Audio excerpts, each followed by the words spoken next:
Where are we at with the trade value with Peralta? Is he killing his value here each time he takes the mound? Yeah, you know what? After we talked about it yesterday, there's still teams that were interested. After watching that, the air seems to be being let out of the balloon, by start. He's got 2 more left. It's going to be the Dodgers is 1 and probably the Marlins.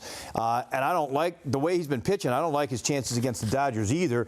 So I'm starting to wonder about what they actually can get. Listen, there's a lot of pitchers out there. There are a lot of teams that need pitching, starting pitching in particular, and there's a lot of teams that not only have seen him good, but think they can fix him. So, I can't sit there and predict that it's not going to be something of value, but I'm starting to wonder and get concerned about the actual take coming back up, at the upper level and how good that prospect or pitcher could be coming back that can be of value to them next year or the year after. And I was thinking about this, and you and I were talking about this earlier, but they might be, depending on what the offers are, might be better off making him a qualifying offer at the end of the year and hoping that he takes it for one more year. So I don't know how much he's going to get. I don't know what he'd get in the free agent market. Say it's like a 4th-round pick or something like that? That's all they're going to get? If he left, but no one's going to give up. I don't think anyone's going to give up a pick. They only get it for, but they would have to give up their number 2 pick to sign him to a contract beyond $50 million as a free agent. Would you, if you're an opposing team after this year, his ERA is going in this direction, are you giving him more than $50 million? I don't think so. And I wonder, would Freddie stay here on a 1-year deal and redo it again, and see what happens? I don't know at the end of the day, but I don't think that's a 0% chance now because of how poorly he's pitching. Yeah, I don't think so either. And it depends on the offers that they get back from other teams. If it's not good, then you might as well.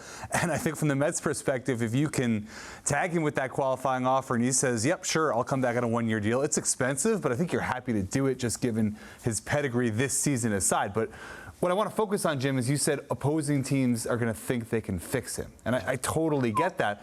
But the problem is if you look at the perspective of a playoff team coming in and seeing what Freddy Peralta has done, even if you think you can fix him, it's a very tight window to do it. You're looking at 9 or 10 starts on a team in a pennant race where you acquire Freddy Peralta to pitch you into the playoffs. If he goes out and gives up 7 runs, you might miss the playoffs because of it. So it's a hard sell for a team, even a team that's confident in their pitching program, to say, yeah, we'll take this guy because we can fix him. You can't just do that in 5 minutes. The Mets have been trying all season, and they haven't been able to do it. And I refuse to believe that it's just because every other team has better coaches. No, I hear you there, but I do think there are people that believe that. And some of that, I keep hearing talking to people that they talk about his extension. He used to have a lead extension. He got that perceived velocity, was able to get swings and misses at the top of the zone, which he's not getting this year.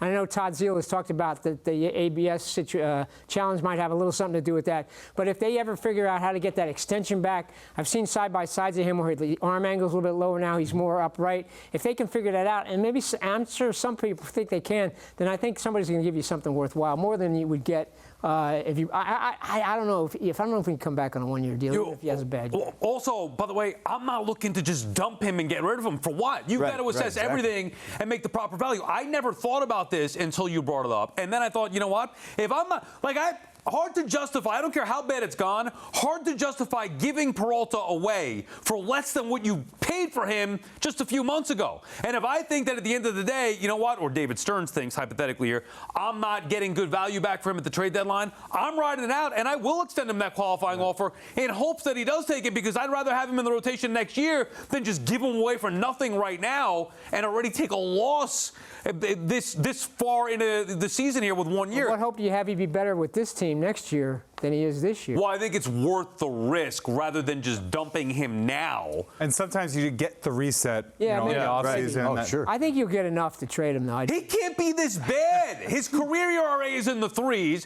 His ERA a year ago was 2.3 or whatever, was in the 2s. Now it's 5. What happened? How do you explain how Peralta's been so bad this year? I can't explain it. And that's the thing is, for all the heat that David Stearns has rightfully gotten this season, this is so low down my list because I don't think anyone could have seen this coming. And when the Mets acquired Peralta, it was like, yes, finally, everyone was so fired up for this acquisition because everyone knew the Mets needed a pitcher. He was the best guy out there. It made so much sense. So there's a little bit of revisionist history going on now. People saying like, oh, another genius David Stearns move. Everyone wanted this guy. It was the move that made them. It was an absolute no-brainer. So I think the Mets are as confused as anyone. based on Freddy Peralta's comments last night, it seems like he's as confused as anyone why this is taking place. So to answer your question, Sal, I have no idea. Yeah, he's better than that. Well, he's in his own head. You could hear that last night. Okay, which is why maybe a little bit of a reset. For sure. Don't trade him. Well, again, assuming you don't get good value, keep him, let him settle down, go into the offseason, and maybe he'll take the qualifying offer. Time for the pitch clock here. Jim, I'm going to start with you. Make your pitch for why the Mets should extend Clay Holmes. Oh, I think this is an easy one. First off, you don't want to go into the winter, especially if Peralta is going to be a free agent and have to go sign 2 starting pitchers. Holmes has already shown that he can handle New York. His pitch well. We already know he was the best starter, on the team here before he got injured. So if you take all of that in conjunction, and he's likely going to opt out unless you re-up him, I don't think that more than a 3-year deal, somewhere in the $60 million. I looked at Merrill Kelly's contract last year. It was 2 at 40. You add another year to that. He's a little bit younger than Merrill Kelly, but Kelly had a really good season last year.